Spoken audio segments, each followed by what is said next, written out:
Do you freeze up when someone at the grocery store asks, "Did you find everything okay?"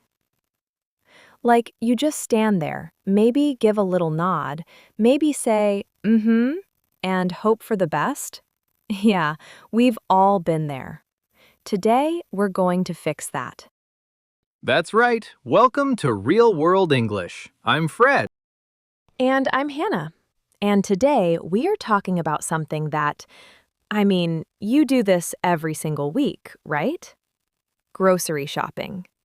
It's like the most normal, everyday thing. But if you're learning English, the grocery store can honestly feel like a minefield. A minefield. That's dramatic, Hannah. Okay. Maybe not a minefield, but you know what I mean. There's so much going on. You've got staff asking you questions, signs everywhere, the self-checkout machine talking at you. The self-checkout machine. Don't even get me started. Unexpected item in the bagging area. Every single time. Every time. Okay, so yes, today we are breaking it all down. By the end of this episode, you're going to feel so much more confident the next time you walk into a store. Let's go. So let's just start with, why is this so important? Like, why dedicate a whole episode to the grocery store? Great question. And the answer is because everyone shops, right? It doesn't matter if you're a student, a professional, retired, whatever. You need food. And the grocery store is one of those places where you interact with real people in real time with no script. Yeah, exactly. And I think, a lot of English learners feel super confident ordering at a restaurant or asking for directions, because those are like classic textbook scenarios, right? But the grocery store has all these little micro conversations that nobody really teaches you. Yes, like the deli counter. Oh my gosh, the deli counter is its own whole world. We will get there. We will absolutely get there. But yeah, I think the point is, these interactions are short, they're fast, and if you don't know the vocabulary, it can feel really embarrassing. And we don't want that for you. Exactly. So we've broken today's episode into sections: finding items, the deli counter, checkout, handling problems, and then we'll do a full role play at the end. So let's get into section 1. Okay, so you've walked into the store. Maybe it's a big supermarket. Maybe it's a smaller grocery store. You need pasta, and you have no idea where it is. What do you do? Wander around for 20 minutes pretending you know where you're going. Okay, yes, that is one option. But the better option, the English learner power move, is to just ask someone. And the key phrase here is, "Excuse me, where would I find the pasta aisle?" I love that. Where would I find? It's so polite. It's not demanding. It sounds totally natural. Right. And you can swap out pasta for literally anything. Where would I find the cleaning products? Where would I find the dairy section? Where would I find the gluten-free stuff? Super flexible phrase. You can also say, can you point me to the... Like, can you point me to the bread? That's another really natural one. Ooh, I like that one. Yeah. Or even just, do you know where the frozen foods are? That works too. Very casual. And then the staff might say something like, sure, it's in aisle 7, or it's at the back of the store next to the refrigerators. So you want to know those location words: aisle, section, end cap. Oh, end cap is a good one. Oh yeah, an end cap is the display at the end of an aisle. You'll see things on sale there a lot. And sometimes staff will say, "Oh, that's on the end cap in aisle 3." So good to know.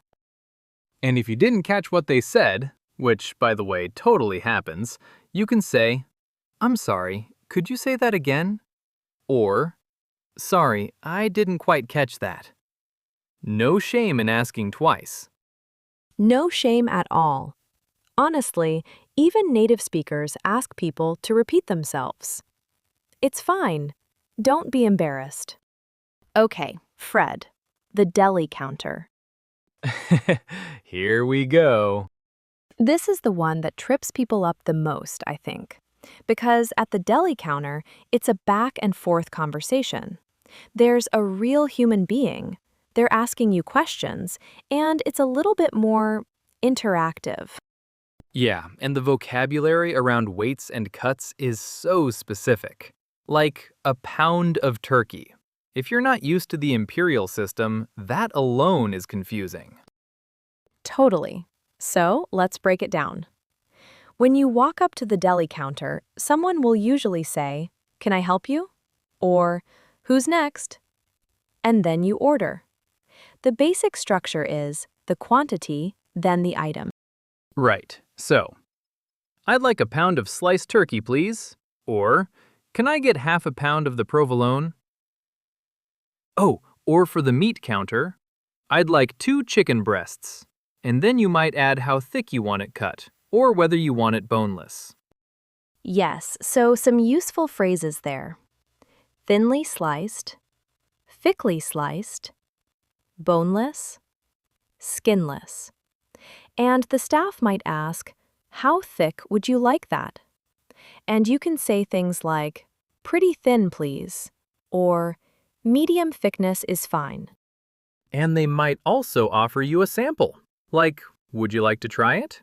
And you can say, "Sure, I'd love to."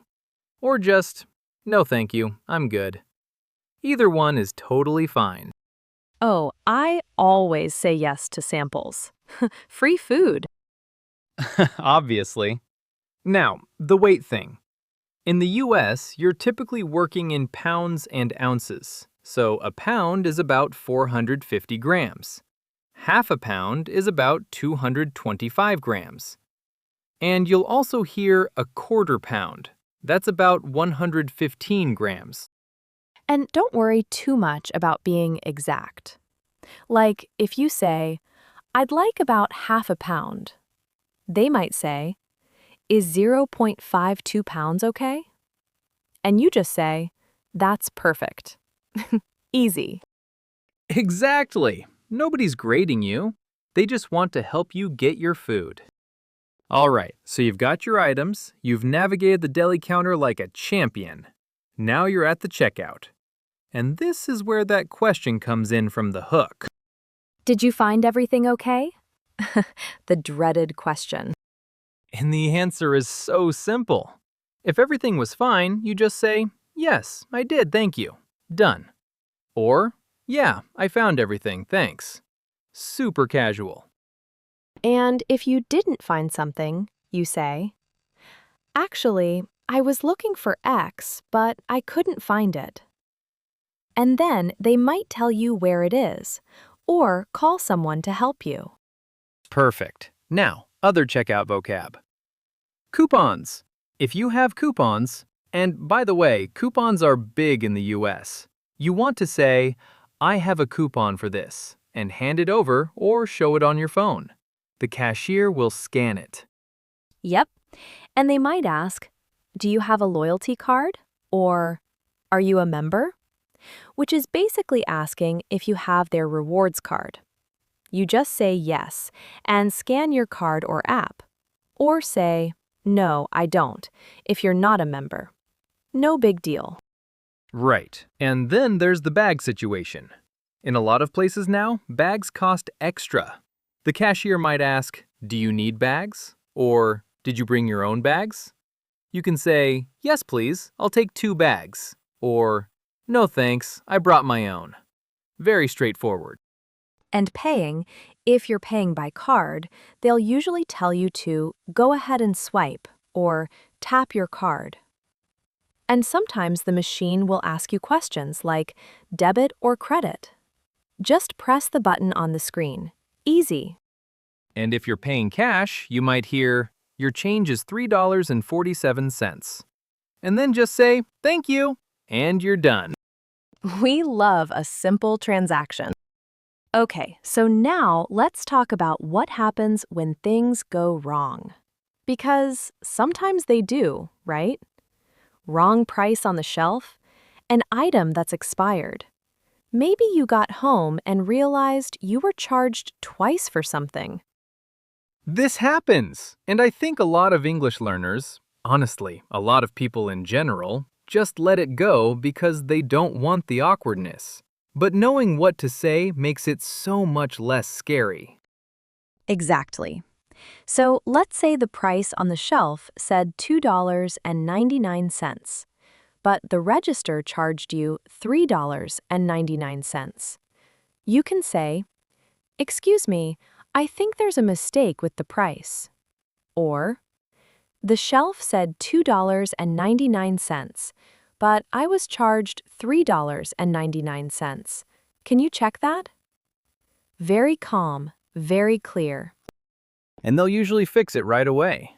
Or, if it's at the checkout, the cashier might call a manager. You'll hear, "Price check on register 4," or something like that. Just wait patiently. It's totally normal. And for expired items, if you notice something is past its expiration date while you're shopping, you can just bring it to a staff member and say, "Excuse me, this item is expired." They'll take it off the shelf and probably say thank you. Good deed of the day! And for exchanges or returns, usually you go to the customer service desk. You say, "I'd like to return this," or "I'd like to exchange this, please." And they'll ask if you have your receipt. Right. Do you have your receipt? Yes, here it is. Or, no, I don't have it with me, but I paid by card.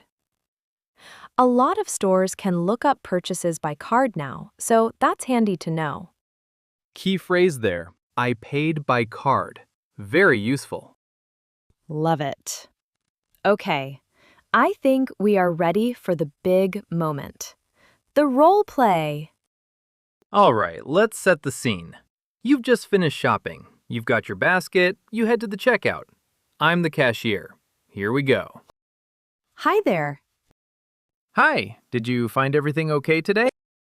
Actually, mostly yes, but I couldn't find the tahini. Do you know where that would be? Oh, tahini! That's usually in the international foods aisle 9 on the left side. If it's not there, try the natural foods section at the back. Oh, great, thank you. I'll check after this. Of course. Do you have a rewards card with us?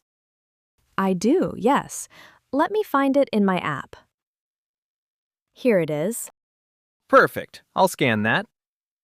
And do you have any coupons today? I actually do. I have one for the yogurt. It's on my phone. Sure. Go ahead and show me. Got it. That saves you 50 cents. Okay, your total comes to $34.17. Will you be paying by cash or card? Card, please. Go ahead and tap or insert whenever you're ready. Oh, actually, wait. I think this juice was on sale. The sign said 2 for $5. Let me check that for you. It's showing regular price. Let me do a price check. Yep, you're right. It is 2 for $5. I'll adjust that now. Sorry about that. Thank you for checking. Of course. New total is $33.17. Go ahead and tap your card. Great. And would you like a bag? Yes, please. Just one. Here you go. Have a great day. You too. Thanks so much. Scene. How'd I do as a cashier? You were great. Very helpful. Very patient. 10 out of 10. But seriously, did you catch all of those phrases? We used so many of the things we talked about today. the loyalty card, the coupon, correcting the price, asking about the bag. That was basically a full grocery run right there. And none of it was that complicated, right? Like, once you have the phrases, it flows really naturally. Okay, let's do a quick vocab recap. I'll say the phrase. Fred will give a quick reminder of when to use it. Let's do it. You would say, "Excuse me, where would I find the pasta aisle?" When you need help from a staff member locating a product. It's polite, natural, and you can swap in any item you're looking for. Exactly. And the staff will usually point you to an aisle number or a section, so listen for words like aisle 7 or at the back of the store. "I'd like a pound of sliced turkey, please." You'd use this at the deli counter. Notice the structure. Quantity first, then the item. That's the formula. Right. Quantity plus item. Half a pound of provolone, 2 chicken breasts, it all follows the same pattern.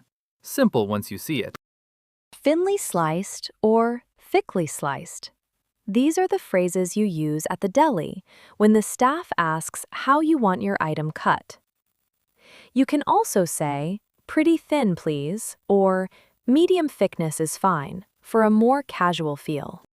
And don't stress about being exact. If you say pretty thin, the staff totally knows what you mean. Nobody expects you to measure it. When the cashier asks, "Did you find everything okay?" If all went well, say, "Yes, I found everything, thanks." And if you couldn't find something, say, "Actually, I couldn't find X." That opens the door for them to help you. This is the one from our hook. And now you know exactly what to say. No more awkward nodding. "I have a coupon for this." Say this at checkout when you have a discount coupon, either printed or on your phone. Hand it over or show the screen, and the cashier will scan it. Coupons are really common in the US, so this phrase is genuinely useful. And you'll see the discount come right off your total. Very satisfying. I think there's a mistake with the price. Use this calmly if the shelf price and the register price don't match. You can follow it up with the specific numbers.